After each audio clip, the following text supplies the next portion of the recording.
Now, I'm sure you've all used Google before, but Google Stadia, that's something brand new. And here to tell us about it is the Vice President and GM of Stadia at Google, Phil Harrison. Phil, I said when I opened this show that it's been 25 years of E3. I've been to every one, and I remember the first E3.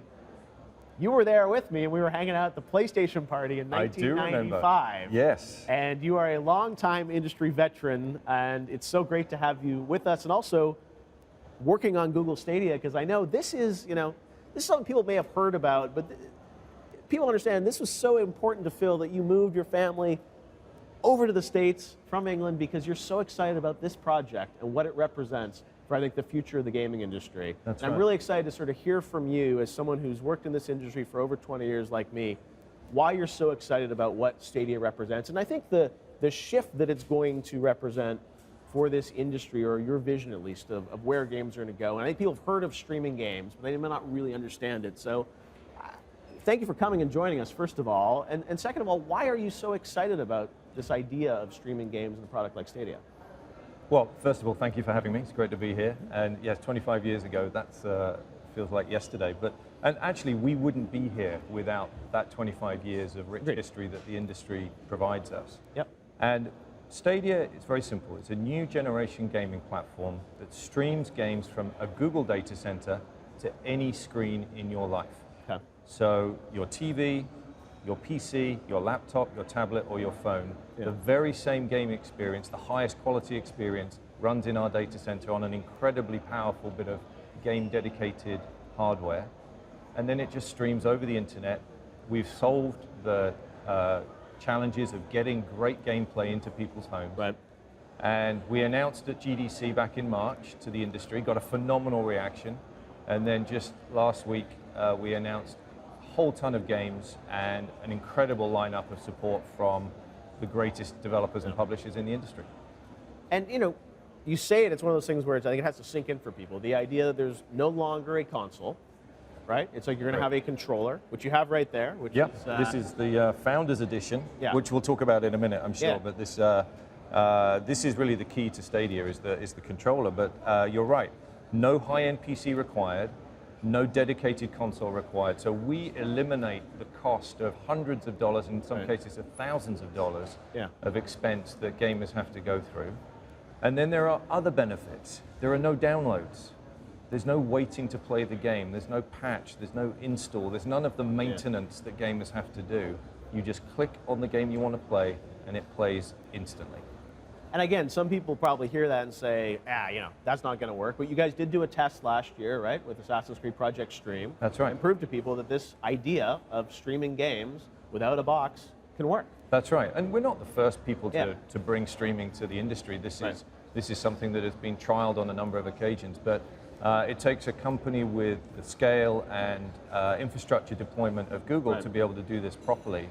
And we did a test, as you said, last year with Project Stream, partnered with Ubisoft to bring Assassin's Creed Odyssey, which is a very technically demanding game, visually very rich. And we proved, not just to ourselves, but to gamers, and really excited to share it with the world, or 14 countries in the world, when we launch in November of this year. And that's a key thing. It's like, this is not a pipe dream coming in 5 years. It's like you said, this November, people will be able to buy in and literally get that controller and start playing across a bunch of devices. That's right. And what we put together was something that we call the Stadia Founders Edition. And this is a really simple way with incredible value to get into Stadia. So it includes this custom controller, which is called Night Blue. We designed this uniquely and exclusively for the Founders Edition. It comes with a Chromecast Ultra 4K streamer. You get 3 months of our Pro subscription, Stadia Pro. You get a buddy pass, so you can gift this to a friend so that you and a friend can play together. Inside Stadia Pro, you get the full Destiny 2 experience, all of the updates, all of the add-on content, including the latest content that Bungie announced this week. And something which a lot of gamers are super excited about is that by getting into the Founders Edition, you get to secure your exclusive online Stadia name first. Important thing. People are very excited about that. It is important. So I wanted to ask you kind of about the vision of it. I think people get, I think the idea of streaming. think people want to kind of understand a little bit more about some of the specifics. And I put up on Twitter, I was asking people for questions for you, and a lot of people obviously have a lot of detailed questions around things. I think one thing people are trying to grasp is obviously it's the idea of streaming games, but you're still buying the games, right? Some people thought maybe it was going to be a subscription service where you were going to sort of pay a subscription price like a Netflix and get everything. But the model right here is something like the Founders Edition. You're going to buy that, and then you're going to have sort of a monthly charge eventually for it, and then you'll also pay some amount of money, like whatever it is, to buy each individual game like you would in the past, right? It's up to the gamer how they want to engage with our platform. Okay. And we wanted to give gamers choice, and we wanted to give them control. We wanted to give them choice of how they purchase their games. Not all games will be available on subscription, so they were. It was important that we gave gamers the opportunity to get the widest possible set of games. But remember that the games are not linked to a particular device anymore. That one purchase gives you the value across your TV, your PC, your laptop, your tablet, and your phone, so any screen in your life. We think that that is a transformational moment for gamers. They also get the absolute latest, greatest gaming hardware powering their experience without the need to buy the hardware. That's a good point, because people are talking about next-gen systems coming next year and beyond, and you're sort of saying, in many ways, you're going to keep upgrading this hardware as the systems get better and better? Exactly right. We just talked about our Gen 1 hardware infrastructure at GDC, which is more powerful than the current Gen 8 leading systems combined. So we think that we can deliver an absolutely incredible gaming experience at a super low price. It's only $129 to get into the Founders. So will you sort of like every year you'll just turn on, here's a new upgrade? How will that work? Yeah, we haven't announced the specific cadence around that, but that's the plan, is that we will continue to upgrade and update our hardware so that the games are always amazing. So one thing that some gamers are probably looking at and saying, the idea of all these different devices being able to play my game is great, but in many ways I have a legacy of library of games I've purchased, and you're sort of in many ways introducing a new ecosystem where I may have to rebuy games I already sort of have, or buy them for the first time there. Do you understand that concern some gamers have? It's like, hey, I have to start again, basically, right? Yeah, of course, and that's part of the the rich history of the industry is that gamers have the games that they love to play. But if you look at the wide selection of developers and publishers that we're working with, it really represents the absolute greatest in the industry, and they understand where the future of the games industry is moving, and that the opportunity to build a game once and deploy it to all of those screens is very compelling to the developers.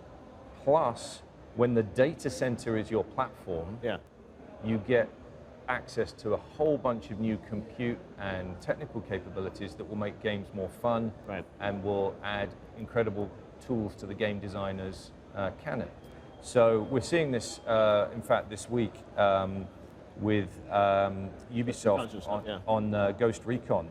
They're using the Stream Connect feature, which allows you to have this picture-in-picture window of to what your friends are playing. We saw that in the video you put out on Thursday. It's amazing to see your friends. It's mind-blowing. And these are features that can only be done with a streaming platform. And so this is something that we will lean into. And yes, over time it will take developers a little bit of time to unlock all of those features. But that's an exciting future for players because they will get more fun games as a result. So obviously, the model right now is people will buy games. There will, I assume, be free-to-play games. I mean, Destiny's on the system, which now be free-to-play, but you'll allow other free-to-play games as well in the system? Yes, and you will also see in due course, relatively short order from now, you'll see publishers starting to think about their own subscriptions as well. So we support that on our platform. You'll see some announcements in due course around that. Okay, so a publisher could have, you would have the $9.99 subscription or the base one, and then you could have a publisher subscription on top of that, basically, so like you buy HBO for your cable kind of thing? Correct.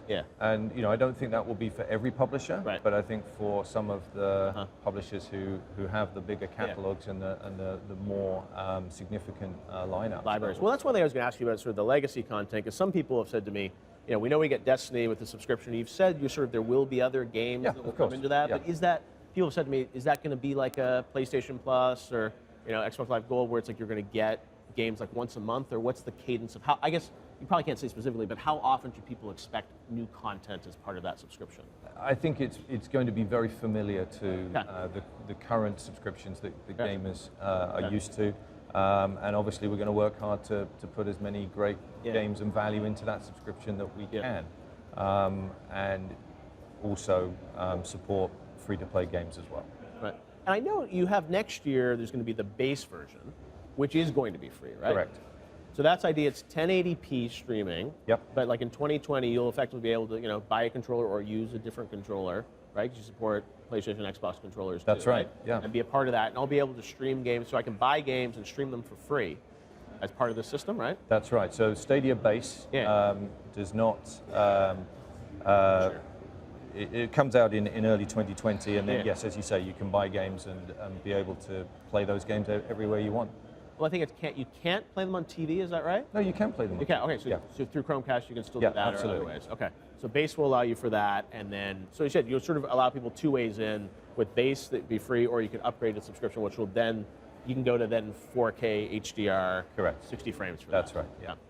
Another thing that a lot of gamers were asking me about on social was they wanted to know about kind of the platform in terms of achievements, sort of, the overall kind of platform experience and whatnot around that. What can you share about sort of what the ecosystem is around sort of the community for Stadia? Yeah, so the heart of any modern gaming platform is going to be multiplayer for sure. Yeah. We do not gate multiplayer behind the premium subscription. Okay.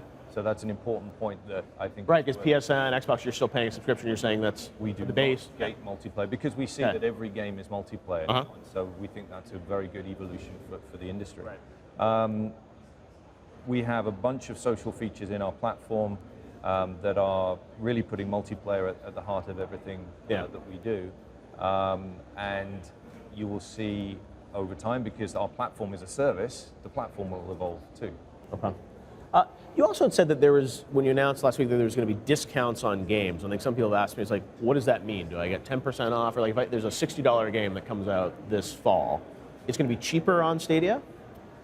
Well, we will work with our publishing partners to set the prices that are right for them. But I think as a Stadia Pro subscriber, we will do our best to get great value. And you see this with other gaming platforms where they will have promotions or discounts that come from time to time. Right, okay. Yeah, I think that's the thing some gamers just trying to get their head around. It's such a different concept of sort of like how it all sort of works for them. And some people, I think there's a hesitation around this idea of streaming and buying a game that you don't really own at the end of the day, that people have this fear that it's like, I'm going to buy this and Google's going to shut it down, or I'm not going to have access to it, or I want to be able to download it. Google is incredibly committed to this platform.